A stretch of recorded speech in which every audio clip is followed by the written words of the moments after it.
Hello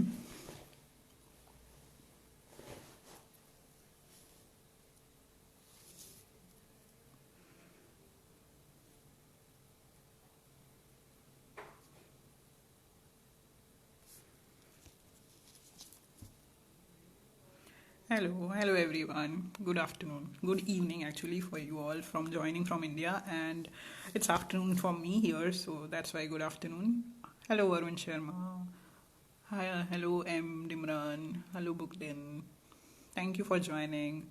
So today is another episode of the Author Collaborative, which I have been doing for a while now, and I'll be talking to one of my fellow authors to understand the process of book writing and creative writing. Hello, Vachi Mommy World. Thank you. That's nice of you all to join me today. I am waiting for my today's guest to join me so we can begin the interaction. How is your Friday going, everyone, so far? I believe most of you are done with your work day. For me, it is still afternoon, so I still have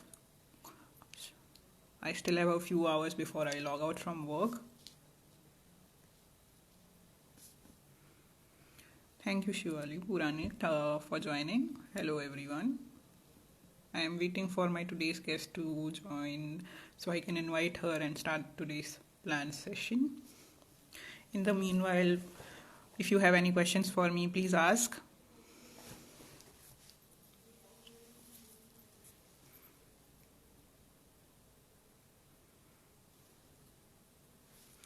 I will try inviting her directly. Hello, Nids Reeds. Thank you for joining. I'm waiting for my today's guest to come into the live so I can invite her and start the session. In the meanwhile, if you have any questions for me, please feel free to ask in the comments. I'll be happy to answer them.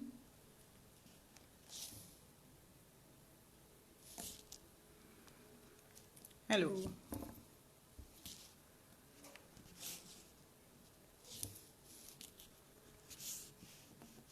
I am just adding her here so we can begin today's session.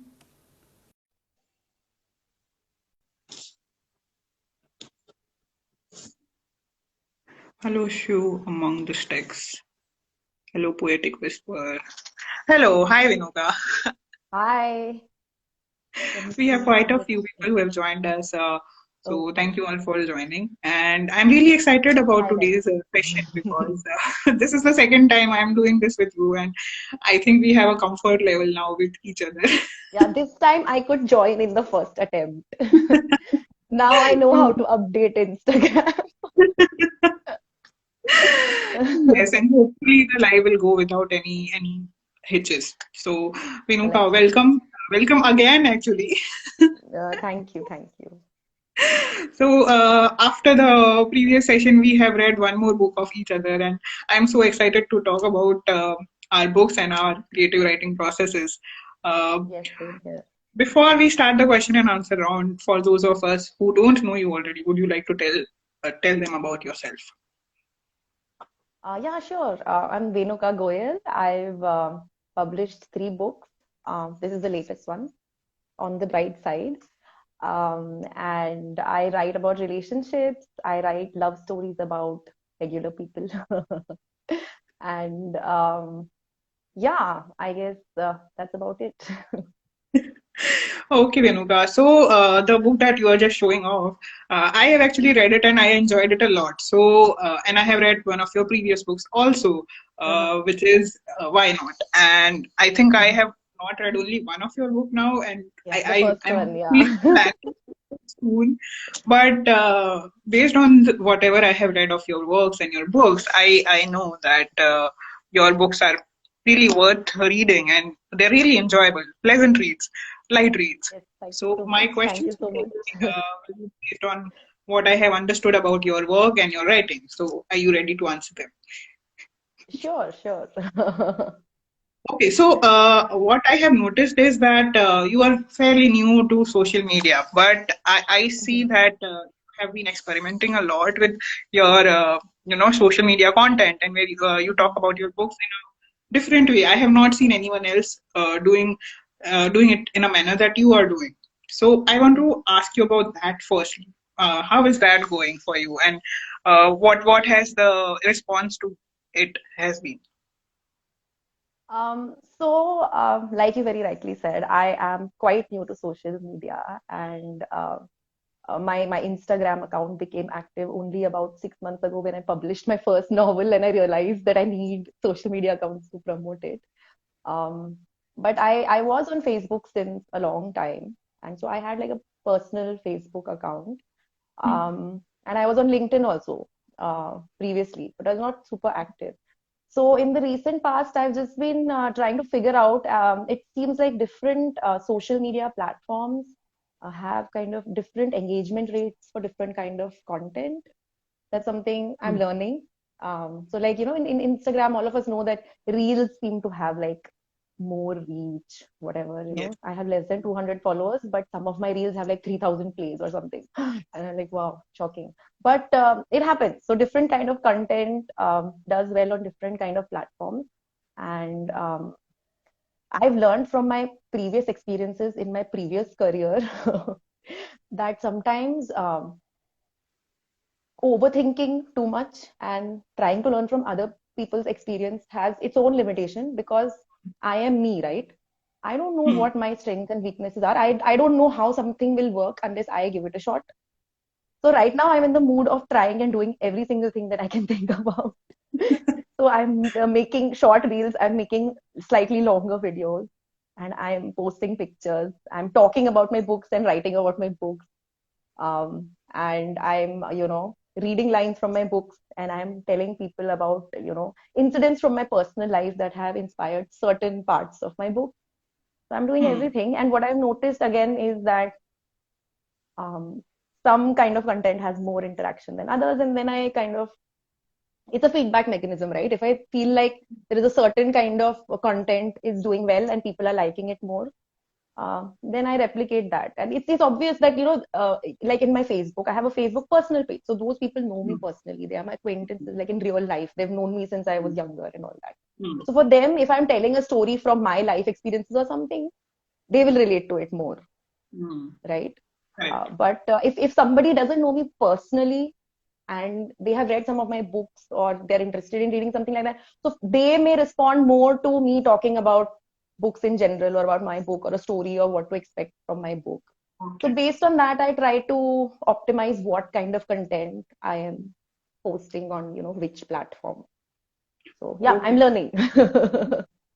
Yeah, but that's a good point that you have made. That the firstly that your content, the type of content that you put out depends on the platform that you are using to put that Mhm, particular content out, and also you need to understand the engagement. I mean, you are mhm, experimenting, and that's a very important thing. You need to keep experimenting mhm, with your content, but it's also very mhm. important to go back and look at the insights of that particular Yeah, kind of content that which makes you yeah. helps you understand in the future what kind of content, similar or unsimilar content, you Mhm. focus on. So Yes, yeah, yes. some inputs. And since you mentioned that you are new, uh, I would like to point out that with social media, I think it doesn't matter whether you are old or new. It matters that you are open to experimenting with the content. That's Mhm, really important because mhm, I have lost two accounts and this is my third account on Instagram. And over the years, I've realized that it's not going to matter what kind of following you have. The engagement and the kind of experimentation you do with your content is what matters. mhm, Yeah. mhm, mhm. Thank you Yeah, for I mean, that point that you are new, but that I want to point out that it doesn't matter you are old or new because uh-huh. we need to keep changing with the Yeah, changing because time. social media also keeps changing. Like I'm Yeah, saying I'm new to exactly. social media because I'm new to Instagram. But I Hmm. mean, when we were kids, there was this Orkut thing, and Yeah, then blogs happened, and then Facebook happened. yeah. So social media is such a fluid kind of a situation, and even right now, like we are talking about Instagram, it keeps Yeah, changing. Reels, how long correct. can you make them? How short can you make them? What is so it's changing so quickly that you always feel like there's something new New to to learn, new experiment to with. Yeah, engaging. Yeah. yeah, Okay, yeah, Vinod. yeah. That brings me to my second question related to your books. we were earlier talking about your books, which are majorly focused on romance. So I want to ask you, Mhm. as a reader and as a writer, since you have written all books in the genre of romance, what is your tip or your takeaway that you give to writers who would like to give to writers? You know that romancing में ये तो होना जरूरी है. So, see, everybody has their own taste as far as Hmm. books are concerned, and everybody has their taste as far as romance is concerned. For me, romance is a lot about, figuring out if there's a couple that I'm talking about, then, how did they get to know each other and what are Hmm. their emotions, and all of that is important, and how, companionship and all of that is important. But you cannot deny the fact that there is physical intimacy involved in Hmm. romance. And then, Correct. I mean, then they're just friends, right? If there's no physical intimacy, then they're just friends. So there Hmm. has to be some physical intimacy. And in romantic scenes, I mean, it may be as simple as, holding hands or whatever, but there is something going on. So personally, when I write a romance scene, when I think about, something in my book, I want to express some sort of a romantic scene in a book, I try to not dwell too much on the mechanics of what's happening, Hmm. right? I try to, at least that's what I try to do. I try to capture the overall feel of the moment in a Hmm. few sentences. How are they feeling, and True. what's going on, rather than because sometimes I, as a reader, when I read romance, and some of the authors have this tendency to go into great detail about her right hand went and did this to this particular body part of his, and his left hand came and did this to this part. And then I, as a person, then I get sidetracked a little bit, because then I start Hmm. imagining, okay, right, and then left, and then up, and then down, and Hmm. it's distracting for me. Like, as a person, this is my personal kind of a problem, I guess. So when I write as a writer, I try to write something that I would read, that the reader in me would enjoy reading.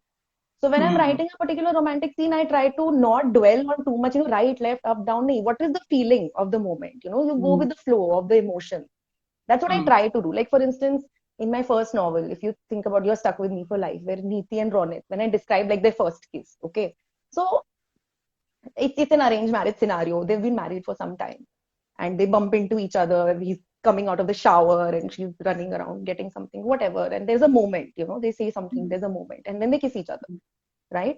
So this is like a flashback scene that Neeti is describing, and Okay.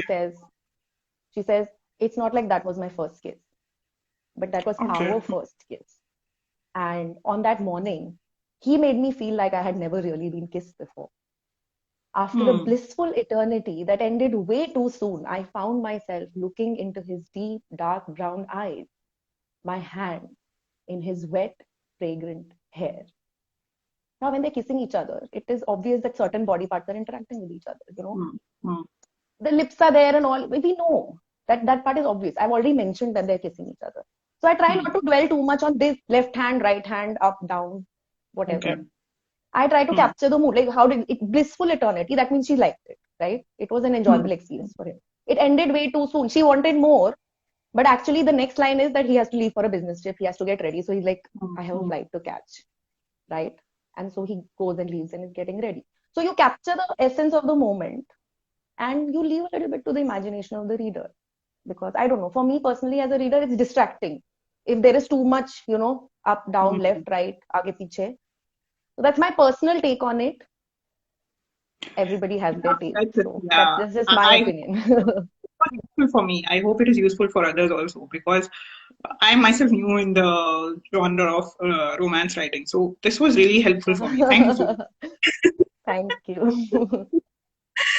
Okay, my next question to you is because we are writers, we cannot undermine the importance of editing also. So my next Mhm. question to Yes. you is related to that. So when you write something and edit it, what's the one thing you keep in mind? Okay, so for me, when I'm writing the first draft of something, I'm just trying to put words on the paper. Like, I'm just trying to get the Hmm. word count going. If you have some volume in your hand, then you can work on it. Sometimes, staring at a blank page can be a bit intimidating. So the goal of the first draft for me is not to get it perfect. Like most of my, even we were talking about these romantic scenes, right?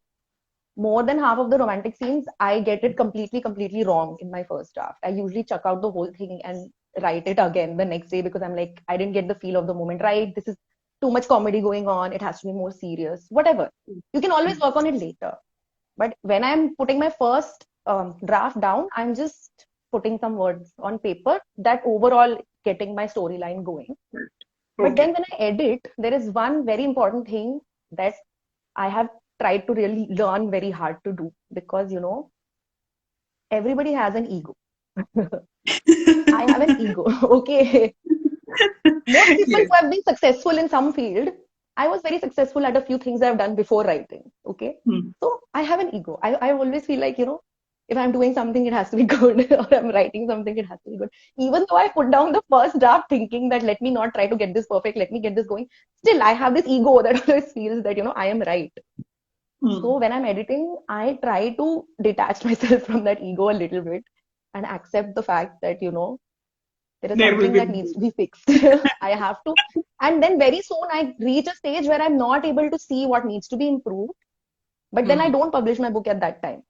I always ask someone else to read it. I have a few close, family and friends who read a lot of books and watch a lot of movies, and they're always happy to give me feedback. And I'm very thankful for that feedback because, they are a fresh set of eyes. Like I don't, um, sometimes things sound like something inside your head and you don't realize that there is certain detail that you are imagining in your head that you have not told the readers about it, that they True. won't feel like that about that scene. And when I Hmm. get that feedback, to be very honest, the first time some beta reader, like some close friend or family or somebody gives me a feedback, very often I have this reaction. Like, no, no, no, but then this is supposed to be like this. And they'll be like, calm down. Let's talk tomorrow. And then I think about it and I'm like, yeah, there is a point. So usually beta readers won't tell you do this or do that, but they may be able to identify that this does not seem right to me, or there's something that this doesn't seem. So then you have to think about why someone is not able to connect to that situation. So while editing, yeah, one thing that I try to be very particular about is leaving my ego aside. Very And important yeah. point. And yeah, doing it with an open mind is very necessary. And for that, you need to put your ego aside. Yes, that's what I mean, I'm still, yeah, still get that reaction sometimes, but yeah, I try to consciously do that. So, Venuka, you were already mentioning in your answer for this that you already had a very successful career before Hmm. doing, going into full-time writing. So, I Uh-huh. want to understand this, and obviously, a lot of other people would also want to know what is that one, decision, one moment where you decide to take that plunge after, being in a particular field for so many years and being Hmm. very successful at it, being on the top and then Hmm. leaving it aside for something that you feel is your calling. What is that plunge? How to take that plunge? When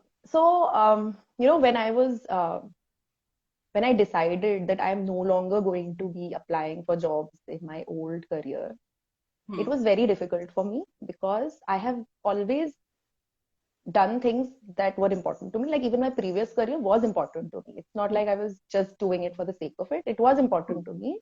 But at a certain point of time, I realized that, the demands of that career and the demands of my personal life, they were kind of clashing with each other. And Hmm. it was just getting too stressful.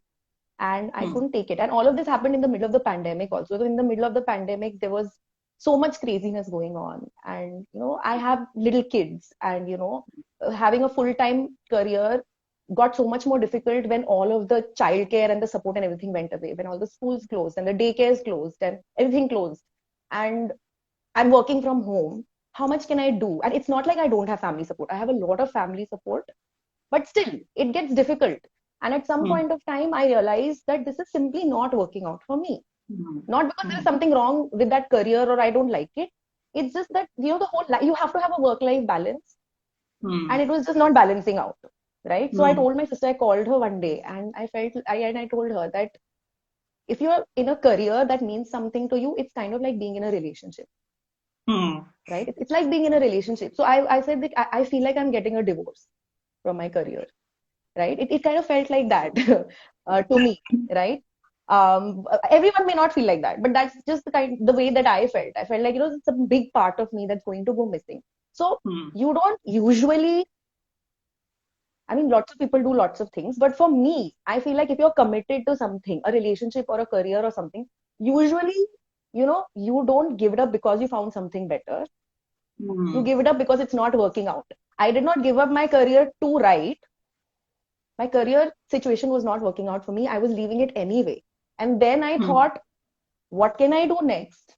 I did not cheat on my career. I got into the career knowing full well this was the one for me. Sometimes it Okay. just don't work out. We grew out Yeah. of each other, right? So it's not like there was something wrong with that previous thing. It's just that I grew out of it. It was not working out for me anymore. And I said, Tata, bye bye. Can't do this anymore. But then if Hmm. I'm getting out of this situation, is there something else that I can do? Hmm. And yeah, I thought that writing would be something that I can really, I can enjoy this. I would want to do this. This is something great that I can be involved in. This can be another career that I can be very passionate about. But the reality of the situation is that I wanted to write novels and books and publish them. And if you think that royalty from your first book is going to, yeah, I mean, there is no way the royalty of my book is going to ever replace that salary that I was getting from my previous career, right? It's Yes, not that's happening. totally true. It's It's not not going to happening. So I am happen. kind of a full-time author in a way because like this is the major thing I'm doing right now, but it is not paying my bills.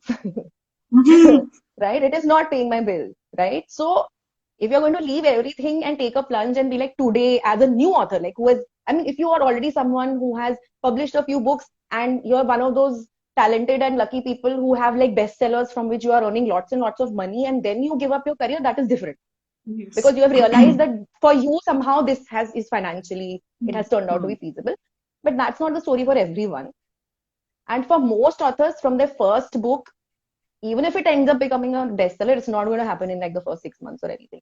So I got into it knowing full well that even though I'm kind of a full-time author now, it's not paying my bills. So I have Hmm. worked for 15 years. I have savings. I have investments. I have a Hmm. supportive spouse. I used to pay, I used to take care of some of the financial responsibilities at home. He has taken over some of those responsibilities, right? And I still work part-time. Like I still Hmm. go and teach at a college and at a university. So it's not a full-time job where, the whole stressful thing. But yeah, I'm doing something. I'm going there a couple of times a week. I'm earning some small amount of pocket money, which, makes me happy to be connected to this previous thing that I was doing also. And so that's the mindset with which I got into it. So now I have plenty of time to do everything that I want to do. But let's be Hmm. realistic. Like my royalties for my books is a tiny amount right now because I'm a new author. Not that many people know me, and God only knows if I will ever become that popular that I will earn significant amount of money. I have no idea. And even now, when I'm earning royalty, I also have to spend some amount of money on promotion of the book. So in the Correct. end, it Yes. doesn't leave me with much money. So don't get Hmm. into just leave everything and write your first book and think that, oh, I'm going to earn a lot of money and become one. Even if it happens, it's not going to happen very, very quickly.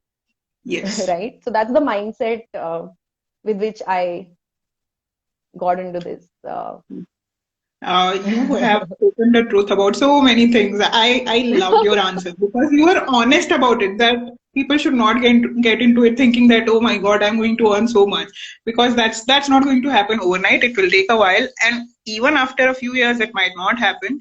So we need to think about it, that Mhm. if you're leaving something, do you have a certain amount of savings? Do you have somebody else who Mhm. can take care of the finances if you are not able to earn well enough? So that all those factors have to be kept in mind. So thank you for that. A lot of people go into this field thinking that, oh my God, I'm going to earn as much or more than I was earning in my previous field, but that's not going to happen so soon. Yeah. I mean, for everyone, the benchmark is different. Like everybody's Yeah. career is going to give them different levels of financial kind of, stability or Yes. security or whatever. But whatever happens, however much money you earn from writing, it's not Hmm. going to happen overnight. So it's better to, if you don't have this luxury, like I have this luxury of relying on other people. right? And I have this luxury of having worked for 15 years and having savings and investments, right? Like I have more time now, so I can invest my money properly and see that I'm getting some returns on my investments. There's already some money we have already invested for our kids. I mean, you have to be practical. I mean, I write books because of emotional reason. But when you're taking it up as a career, you have to think like an entrepreneur. And my husband is an entrepreneur. So I have known this. Like as an entrepreneur, when you start a new business, you have to realize that for a couple of years you have no idea, like you have to assume you're not going to be earning any money for a couple of years until the business gets set. Any small time, like, I'm not talking about people who get venture capitalists and this and that and everything quickly. I'm talking about someone who wants to build a sturdy small business, medium sized business in a city. This is Hmm. what people usually think like. And I'm living in a family where there are multiple entrepreneurs, so I've learned from them. And especially being a self-published author is a lot like being an entrepreneur also. So Yes, it take care is. of your Yes. finances first. Hmm. See if your business is going to work or not for like a year or so. See if you break even in 6 months or a year, as far as spending money on promotions and then getting it back from your royalty.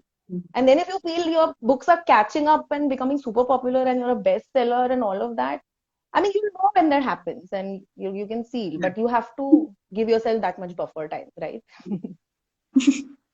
Yes, thank you so much for that. Which brings me to my last question. And a very important question that has been, going around for a while because self-publishing is gaining so much popularity. And also with, Amazon shutting down Westland, it's become more of a debate now. Yeah, that's pretty shocking. Yeah, yeah. So my next question is, do you think people are now, going more into ebooks and that's going to be the future? And based on that understanding, what do you suggest to new authors who aspire just for paperbacks? Or, hold back just thinking that, no, I want a paperback, only then I will publish. So, nobody's stopping you from getting a paperback if you want to self-publish also. It's just that it won't be in bookstores mostly. Either you spend a lot of money, and, Hmm. but if Yeah. you can, there are self-publishing at some point of time, a long time ago, people used to say that self-publishing is very, very expensive. But Hmm. in today's world, True. self-publishing costs zero amount of money if you have the skill to design your own cover, if Hmm. you have the skill to edit your own document, if you are sufficiently computer literate to figure out a few softwares, then self-publishing can be free for you. It can be, Hmm. if you have these two or three skills, right? Hmm.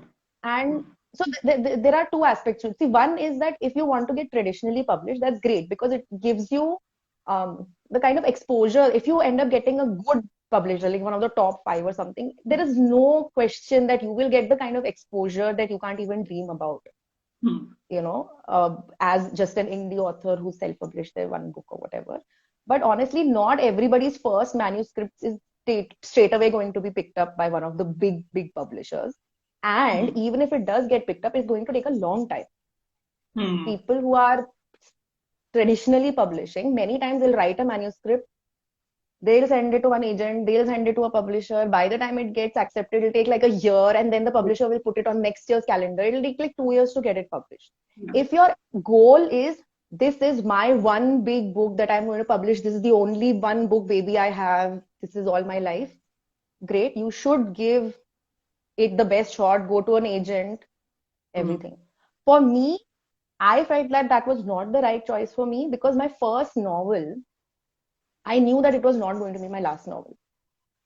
Before I Hmm. was finished writing my first novel, I knew that I had ideas for three other novels, right? Hmm. And I knew that I wanted to write short stories also. I knew that I was in a position where I could imagine publishing a couple of books a year, Hmm. right? So if I'm going to be consistent with my publishing, then I am thinking about becoming a career author. In which case, I was like, why should I wait for 2 years for my first book to Hmm. come out? Let me just bring out my one book. So what if only five people read it? At least five people will know whether they like my book or not. And if Yeah. my books are good, and if my second novel is all that I write is like good, then later, if I feel like it, I can still get my next book published by a traditional publisher, right? Hmm. Hmm. And the genre that I'm writing, like romance. I'm writing popular fiction, Hmm. right? And those people who are very kind of avid readers who read a lot these days, a lot of them will have these subscriptions, like they'll have this Kindle Unlimited or they'll Hmm. have Amazon Prime or something like that, right? Hmm.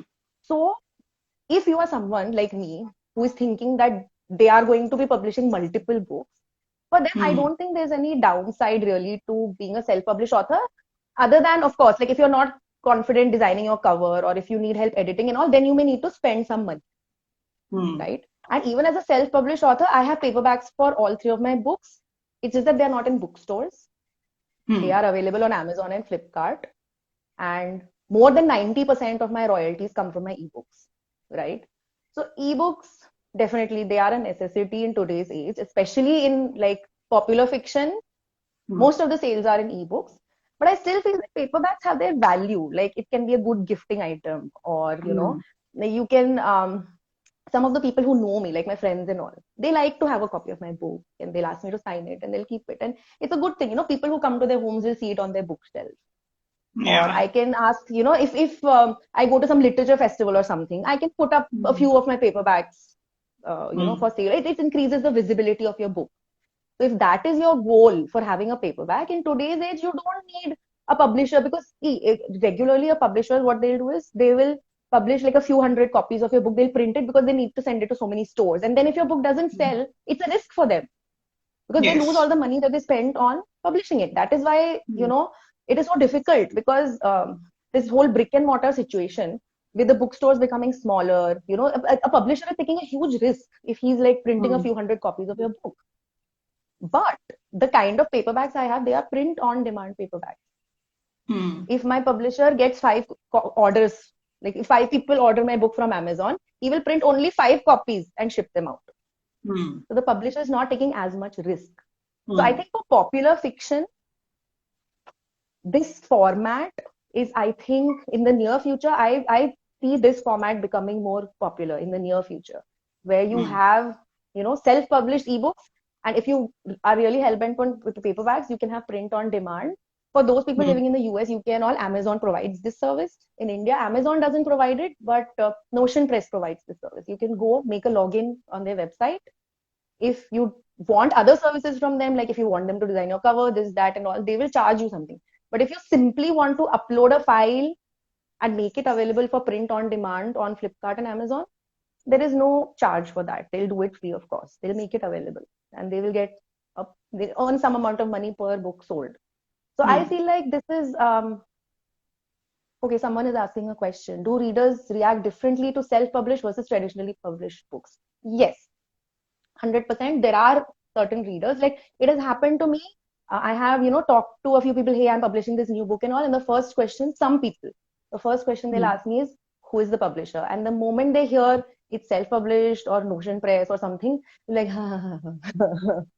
so, but I mean, those are usually people who are reading fewer books per Yes. year, or those are the people who are focusing more on, like, non-fiction, or people who are literary fiction a lot. People who read popular fiction a lot, the Hmm. kind of people I am talking about, the people who have these Kindle Unlimited subscriptions, I think a lot of them don't really care because for Yeah. them, especially, I think for that reason, Kindle Unlimited is a pretty amazing thing because, Yes. there's a very low investment. They can just download my book. If they don't like it, they can return it, Hmm. right?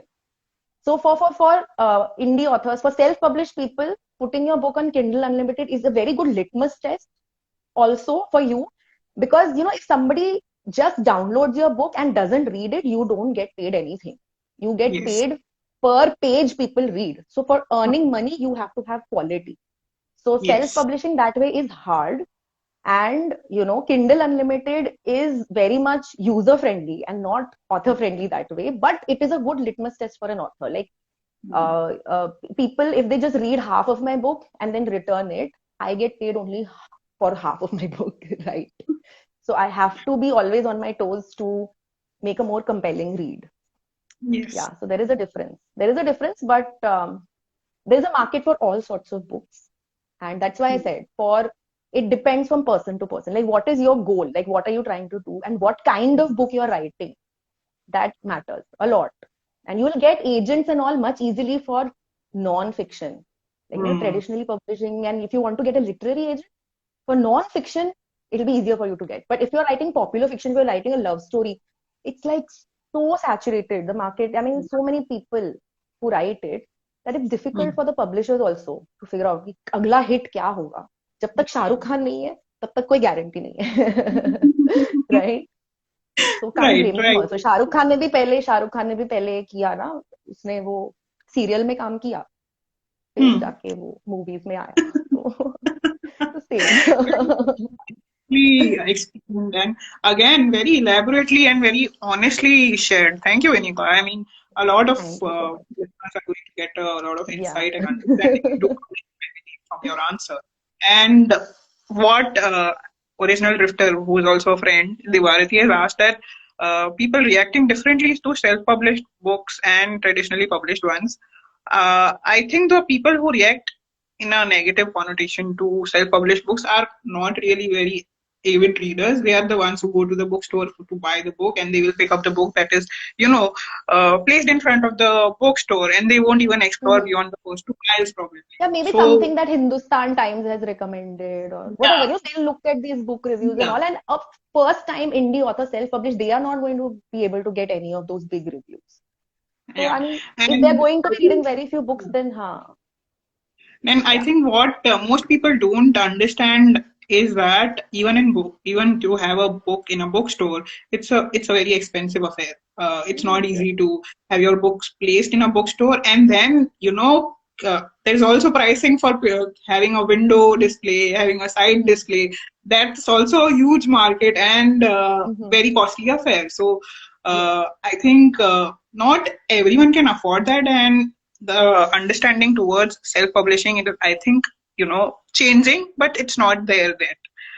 Where we Hmm. wish it to be, it's not there yet, because also of the fact that a lot of indie authors have come up in the past few years.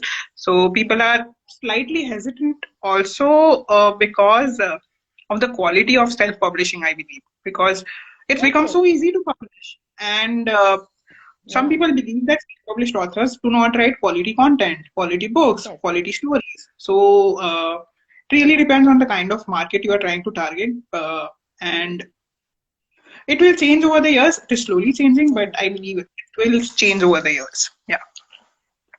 Okay, True, Venuka. true. So That's I what am they done with my long list of questions now. say. I have a list of questions too. Yes. Okay.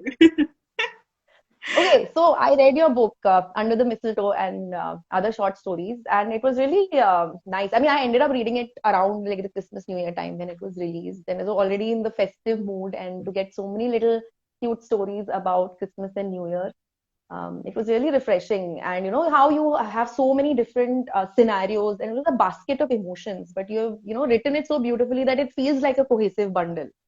So I have to say, you know that it was a great book, and I enjoyed reading it. So my question is that from what I understand, some of the stories in your book, they had already been previously published in like magazines and all, right? I'm Yes. not imagining things Yes. right. And some Yes. other Yes. stories you must have probably written specifically for this theme. Right? So, I mean, what do you think is more difficult? Like thinking about a theme and then writing stories as per that, or you already have something written, but you want to modify it a little to fit into this now because something you've already written, it's a piece of art that is close to your heart, and then you are trying to modify it further to serve some other purpose. So, I mean, how was it? How was your experience doing that? Uh, so this is the first time I did something like this. Mm-hmm. Probably based only on that fact, I think that was more challenging. Mm-hmm. I had never done something like this before, where I went to a story I had written a few years ago and I tried to modify it to fit the theme of the book. And that was really challenging for me because it changed the essence of the story I was originally trying to tell. And it was really challenging to, bring the Christmas and New Year vibe into the story because in every scene you are thinking, is this giving out the theme that I'm trying to tell? And is it delivering the message that I wanted to originally convey? So that was the kind of challenge that I was, facing. Uh-huh. So But also, I want to say that in the process of trying to, fit the stories into the theme, I ended up discovering a lot about myself as a writer, and that was Mhm. kind of very satisfying. So I would definitely recommend new writers or any other writers who are listening to this. This is something you should try doing once in a while, where you're challenging yourself as a writer, because you end up discovering more things about yourself, and it only ends up improving your craft. So that's definitely something everyone should do. Yeah, that's a good. I never thought about it like that actually. Yeah, it must have given you more insight, marrying two different ideas. One idea Yes. upon which the story was originally written, and now this other theme, how to make them work together. Yeah, Yes. that's really insightful. Yeah, Yeah. sometimes we have So to, that was more yeah. challenging. Yeah, I mean, I can imagine because even for me, like writing a story, editing part is anyway, you have to put a lot more Yeah. thought into it. And then re-editing a whole entire story as per a new theme, I'm sure it must have been, yeah, yeah. So thank you actually for that Challenging, recommendation. but satisfying. Yeah. So Uh-huh. editing is not very satisfying because you end up cursing yourself that what did I write? How did I write this shit? Yeah. Yeah, yeah. But now in this case, you are just kind of changing the scenario a bit. So it must, if you actually end up accomplishing that, it must be a satisfying experience for you. Yes. Yeah. Okay, so this book, Under the Mistletoe and Other Short Stories. So this whole book was around the Christmas and New Year theme, and you released it around Christmas time. But from your surname, I can imagine that you're probably not brought up in a Christian family. So Yes. what does Christmas mean to you? Like, what did Uh, you guys celebrate it growing up, or so just no, not at home, but I have been educated in a convent school, so I know what goes around to Christmas, and Mhm. uh, I had a lot of Catholic friends while growing up, so I know the festive mood that goes around that time, and being in a convent school, it was a huge deal because the whole school used to celebrate. It was decorated, and we used to have Santa Claus coming along and distributing the sweets to us. We had a small church in the vicinity itself, which was beautifully decorated, and the whole festive vibe is very, something that makes you feel good about yourself. There's positive vibes all around. So I think that was a major motivating factor for me to write such a book. Yeah, so yeah, convent schools, yes, definitely. And even, I mean, I didn't go to a convent school, but Christmas is so much part of the culture, I guess, I mean, Santa Claus in the mall and all of that. At least in Bombay, it used to happen. So like Yeah. Christmassy things used to happen. Yeah, I also Yeah, had and a few friends who used to bring their plum cakes from. Like, I had a couple of friends, regular church-going friends, in my uh, friend circle also. social So circle, definitely. yeah. Yeah, And also the one more vibe is thing is definitely there. that though we didn't celebrate it at home, I think during that age when we are teenagers and young adults, we are anyway more connected to our friends, I think, and that plays. Yes.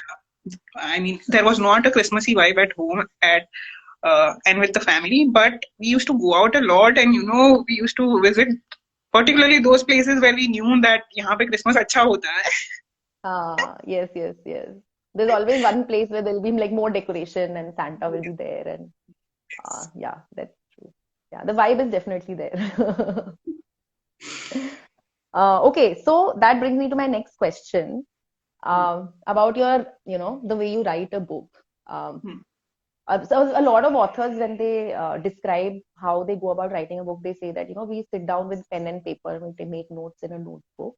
Hmm, hmm. I've heard many people say that, but honestly speaking, I've never really done that. So different people have different propensity to actually pick up pen and paper. Some people prefer just typing out the whole thing. Different Hmm. people have different comfort zones as far as electronic media and paper and pen is concerned. So what's your comfort zone? How do you go about planning and Honestly, writing your book? I am a complete digital slave. So when I am doing related to writing, I stick to my laptop, my phone, or my Uh-huh. iPad.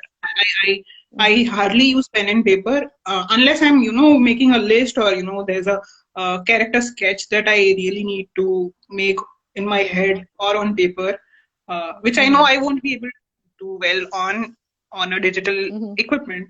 That's the only reason I stick to pen and paper to make my to-do Uh-huh. list or making a character sketch. That's the only time I go to pen and paper. Otherwise, I'm a complete digital. Right Yeah. from the names of the characters and their character traits, who their friends are. I maintain an Excel sheet, and that's what I stick to because that's become my comfort zone now. And also Hmm. another very important reason is that I have really bad handwriting. So even if I Oh, put that is something on unexpected paper, it is reason possible for that staying away. it is possible that I Oh, go that's back so to it funny. after a few days.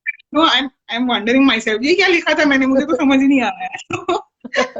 Might as well stick to something That's so I'll be able funny. to understand at a later stage. Uh-huh, uh-huh. No, that was really funny. But yeah, I mean, I kind of went through an evolution in that way. Like in school, we used to write everything, but then Hmm. slowly the shift to computers happened. So there Yeah. was a time in my life, not fiction writing, but before fiction writing, when I used to be a scientist and used to write scientific papers and journals. Hmm. Sometimes even if I've written something, um, typed something out in a document, I used to have to, like in the editing stage, I needed This to take a update. printout and jot down. I needed Yeah. to do that at some point of time. And many years ago, I used to do that. But slowly, I got so used to the electronic media that now I don't need to do that anymore. It's just, Yeah. I've just adapted. There are a lot of artists who do that actually with the Yeah. what you said. They take a print and they Print and physically yeah. sit down with the I used papers to do printed. that for years. Yeah. Yeah. And then jot down, the editing stage, I used to, but yeah, I don't do that anymore. I guess I've just adapted to the digital world now. I Chose the clean, admit to safe being a paper. digital slave. Yeah. So, as far as writing is concerned, what is the next book that you're going to write? Hello. I Yeah. lost you in between. Could you repeat Oh, the okay. question? Yeah. So, I was just asking you that do you have a kind of a process about, how do you decide what's the next book you're going to write? Like, I mean, is there something that you. Sometimes there is, but not always. Mhm. So with this book, Under the Mistletoe and Other Stories, it was very impromptu because I was Mhm. participating in an online contest for a short Oh, story okay. writing competition. And Mhm. I wrote two stories for that. And I was like, okay, I can write a few more and, maybe probably have it out by Christmas. So that was very impromptu. But Mhm. there's also a plan which, is in place where, I plan to write two books or one book every year Mhm. and they are in a particular genre or they follow a particular theme. So I'm a mix of both. So yeah, I'm Mhm. open to exploring also, but yeah, there is some kind of planning also which goes into it. Some structure, some backbone has to be there. And then you can keep taking detours in the meanwhile.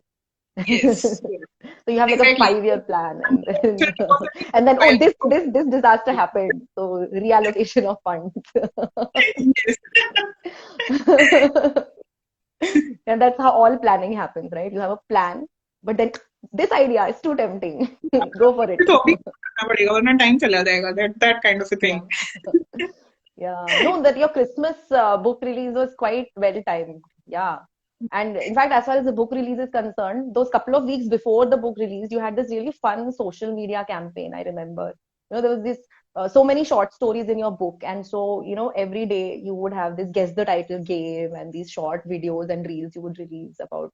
I mean, it must have taken quite a lot of effort, for one book making like one promotion. It takes a lot of effort, but you were doing it like for 10 different stories. So that I thought that was really cool. So can you, give us some idea about how do you go about planning your book promotion? Like Um, what are the key things you keep in mind when you think about promoting your books? So, when I published my first two books, I realized that I never talked about them before their release. I started talking about Okay. them once they were out, and that was a huge mistake on my part Mm-hmm. because people were not aware. And suddenly they were like, "Oh my God, ये कैसे हुआ? ये कब आ गया?" And and the kind of target audience that you have, you need to reach out to newer audiences. तुम्हारे Mm-hmm. Circle में जो है वो कितना ही पढ़ेंगे? I mean, not everyone in your Agree. circle is a reader. So you need to reach out And to then why newer people. not increase your reach, right? I mean, why not Yeah, have more people read your book? exactly. And Yeah. you also need to keep in mind that you're not writing for your friends and family. You are writing for a wider audience. Uh, Hmm. as long as you are, planning to become a serious writer, you need to keep that in mind that you have to think beyond your friends and family, think beyond the social circle that you are engaging with. So Hmm. yes, that was a mistake that I made in my first two books. I was like, हाँ मैं तो writer बन गई हूँ तो people will obviously be like, हाँ इसकी book तो लेनी है ये Yeah, that but it's surprising. Yeah, how much work you have to do after publishing your book. So yeah, I made a conscious effort from my third book onwards that I have to start talking about the book a month or 15 to 20 days in advance before the Hmm. release of the book, in order to create a buzz around the book and make people aware that something new Manali is doing and we are looking forward to it. We need to know what it all is going to be Uh-huh. about. So yeah, that's what prompted me to go into pre-release promotions of the books that I have been writing for the past 2.5 years now. Yeah, I took a while because I was thinking 2020 में मेरी third book आई, उसके बाद मैंने तीन book लिखी है. So yeah, 2.5 years. Yes, 2.5 years. That's Yeah. quite amazing. There's lots of learning that seems to have happened. And it worked well the first time, so I have stuck to it, and thankfully it has Mhm, been going well for the later books also. So mhm. yeah, that's the That's kind good. of promotions that I do with my book on social media, talking about it before the release of the book. Talking about Mhm, it after release of the book is also something that I keep experimenting with, with this author collaborative, and then we mhm, have reviewers whose views you can share with your audience and let them know what they have thought about the book. So I think when it comes to social media, doing pre-release promotions and regularly promoting your work even after the release of the book is important. mhm. Yeah, I agree. so I mean, with whatever these have limited six worked months well of for me. experience. I see a lot Uh-huh. of other authors also doing variety Mhm, of things around the promotion of their books, and I think mhm. everyone has their own set of ideas. Sometimes it works, sometimes it doesn't work. Whatever works for you, continue doing that, and Yeah. keep trying to Yeah, but experiment. sometimes with book promotions, I personally feel it is difficult to know exactly what worked because sometimes you're doing like two or three things and you don't know when you are seeing the effect of those things, right? I mean, Yes. someone may have seen something on social media today, but they may not go Hmm. and buy the book today or something, right? I mean, they may not go and read it today. They may read it after some time. So sometimes you don't really know exactly what is working. At least I find that challenging. I don't know if that's true with you. Like I'm doing these three Yeah. things, and okay, right now my people are reading my book, so something is working, but I don't know Hmm. what exactly is working. So I don't know. Does that ever happen to you, or do you always have one thing at a time so that you have some idea about Uh, what's working and what's not uh, working? I don't concretely know what has worked, but I do know Mm-hmm. that regularly posting about it is working. Mm-hmm. कौन सा post काम कर रहा है ये मुझे नहीं पता है, बट बार बार बात करना is working. Uh-huh, uh-huh. Yeah. That makes sense. That makes sense. Yeah, Sometimes, yeah, this you're sending some signals out into the universe. yes, पता नहीं exactly. किसको And कब सिग्नल मिल रहा है और कौन उसको किस तरह रिएक्ट कर रहा है. exactly. It's difficult. So It's difficult to consistent say. posting is necessary when you are, promoting your writing and your books on social media. Mm-hmm. Keep sharing quotes from your book, keep sharing reviews from your books, or you can, the way you are doing. I really like when you are, talking about the scenarios from the books which were Mm-hmm. inspired from real life. That's a really interesting Yeah. thing that you have started. I Yeah. think that also might Thank work. you. Doing something like that Yeah. also, that also works. Mm-hmm. Sometimes it works, sometimes it doesn't. So we don't know really. We don't know. We don't know. Sometimes, even social media, why a particular reel has only 100 plays and why another one has like 3,000 plays. I don't know. I have no Very idea. random. Why were so many people reading my book last month and nobody seems to want to read it this month? And then next month, suddenly lots of people are reading it. I don't know. A lot of things are just, I don't know. But yeah, I guess you're right. As long as you are sending the message out there consistently, Yeah. I mean, there's no downside to doing You're that. going to break someday, so you need to keep doing it. Yeah, yeah. That's very insightful, Okay. really. Okay, yeah. So what I want you to do now is I want you to take your book and read out a few Mhm. paragraphs, any of the Oh, chapters. reading my book. I like doing that. Okay, let's see. So this is my book, On the Bright Yes. Side. Let me read something fun. Okay, so On the Bright Side is the story of Varun and Sneha. And their Hmm. parents are like, pushing them to meet. कि भाई शादी कर लो, arranged marriage, meet each other. And Varun is like, he lives in the US. He's come to India to attend a cousin's wedding. And suddenly his parents spring this on him. Tomorrow you're meeting this girl. And he's just been resisting for a long time कि मुझे शादी नहीं करनी भैया, मेरा पीछा छोड़ो. I know I'm in the US, but I'm like PhD student, postdoc, whatever. I'm busy with my career. Hmm. But the parents don't listen. So now this is the morning when he's going to have to go and meet the girl, right? So Okay. he's getting ready to meet the girl Hmm.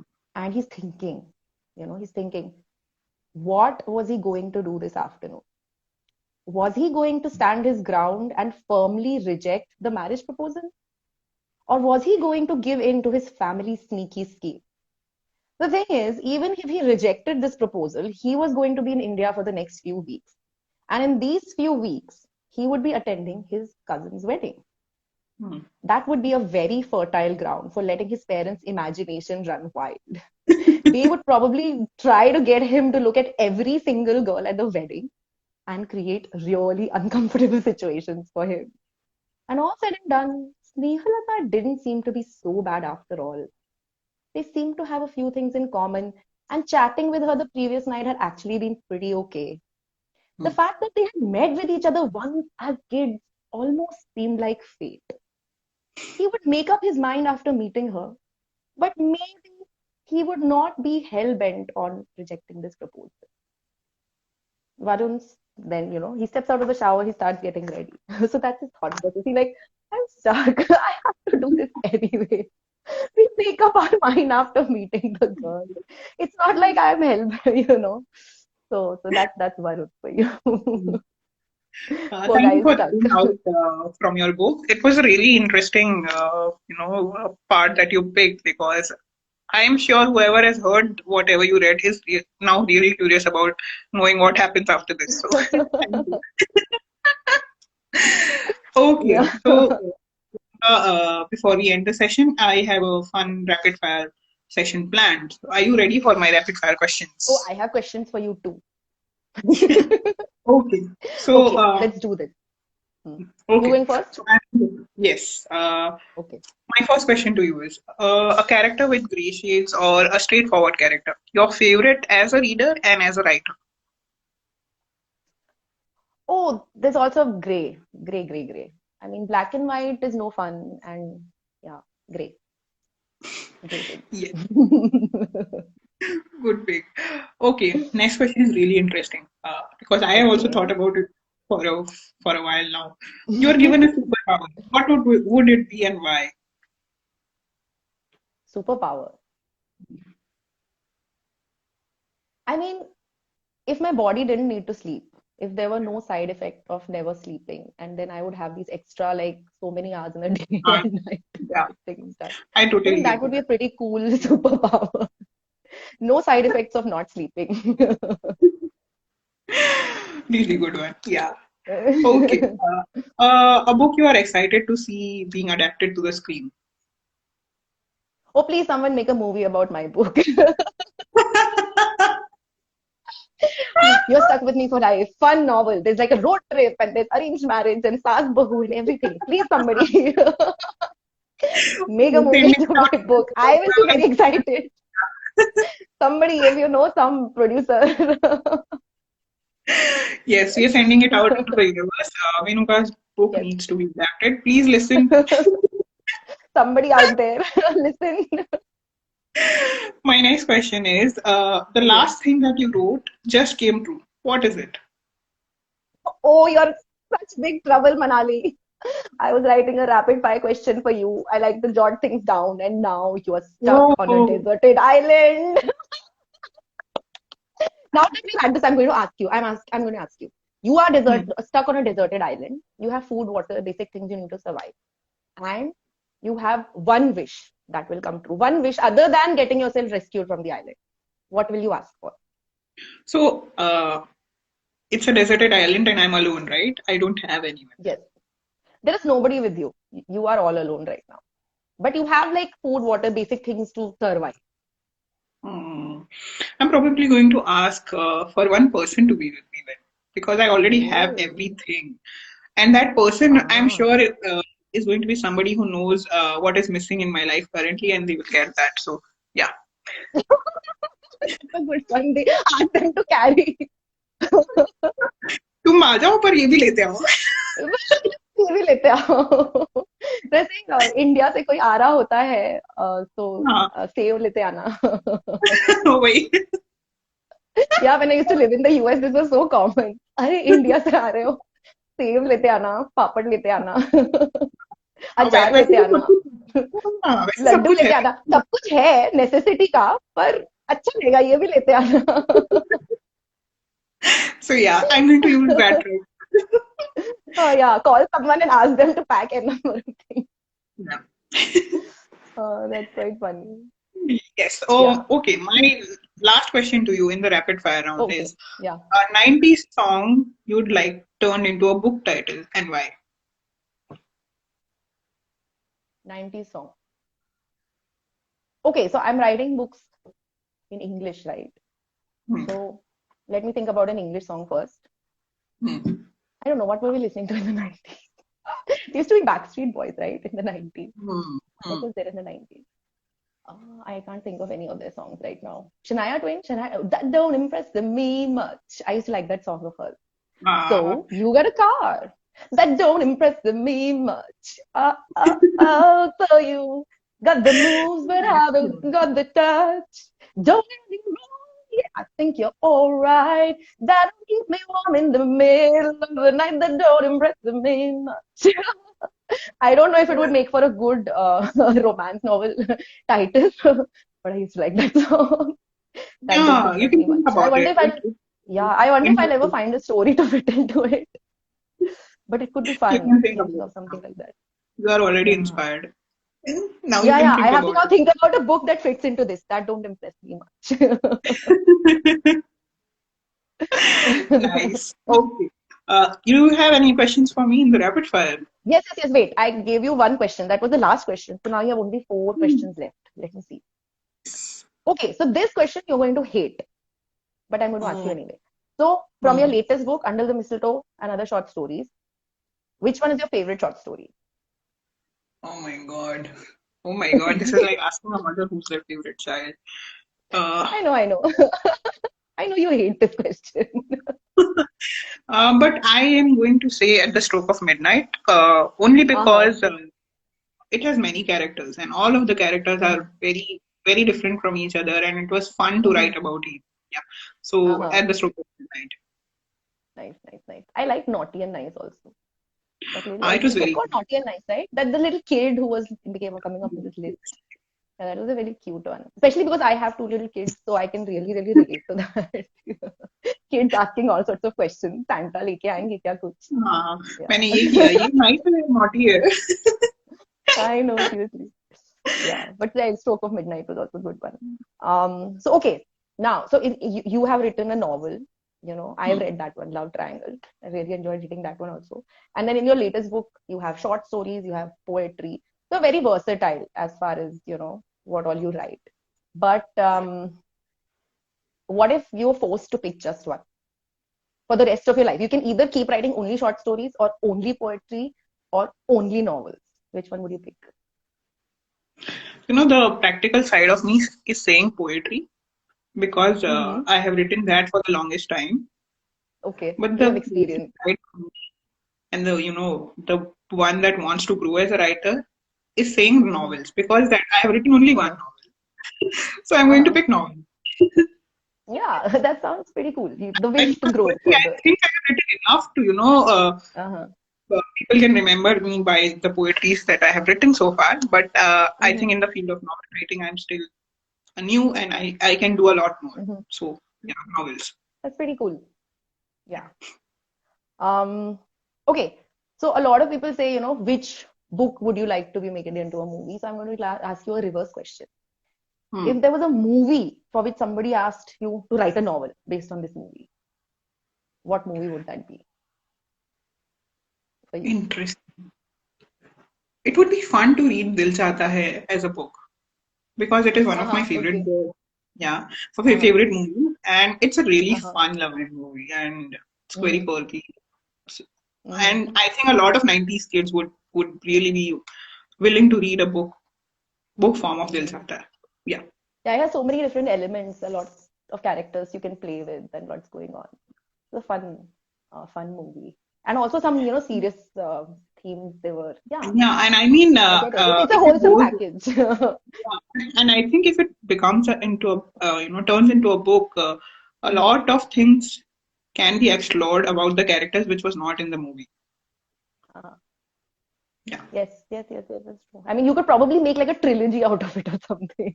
Yes, I mean, it Series. is so that would be fun. Okay, now I'm Yeah. thinking of this. Next series. Yes, I'm doing Akash and Sid story. Ew. Sounds cool. Okay, last question, last question. Yes, So, what yes. would your autobiography be called if you ever wrote an autobiography, or if someone wrote your biography? What should it be called? I think my pen name would go really well. I was also thinking about unfinished, but then Priyanka Chopra has already taken it. So, I would You like, can't steal it from her. but that would define me really well. But I think a Uh-huh. rustic mind is also something that defines me well. So I think I'll stick to that. Uh-huh. Lots of options. That's pretty cool. Yes. So that's about it. I believe. Yeah. It Yeah, was a that's fun my rapid session. fire for you. Thank you so much We for have already having me answered. here. It was really fun chatting with you again. Same here. And I think we were better at interacting. The connectivity was proper. No glitches. And Yeah, less glitches than last time. yes. And because we are comfortable with each other now, I think that was also apparent in the conversation that we are Mhm. having. So it was fun, Mm. and I got to learn a lot of things from you. Thank you for that. Same here, And same here. It's always good to get your insight into different things. Yeah. yes, so thank you, Venufa, for joining me. This was a fun session. It will be up on my YouTube channel and on my IGTV, and I Mhm. will be sharing it on my story. So whoever has missed out on it, please do listen to the conversation. Especially if you are a writer or an author, aspiring author, this will be really useful because Venuka has shared some great tips about writing romance stories. Using social media to promote your books and a lot of other things. So do have a look. And thank you, Vinuka. Have a great weekend Thank you ahead. so Thank you. much. You too. Bye. Bye.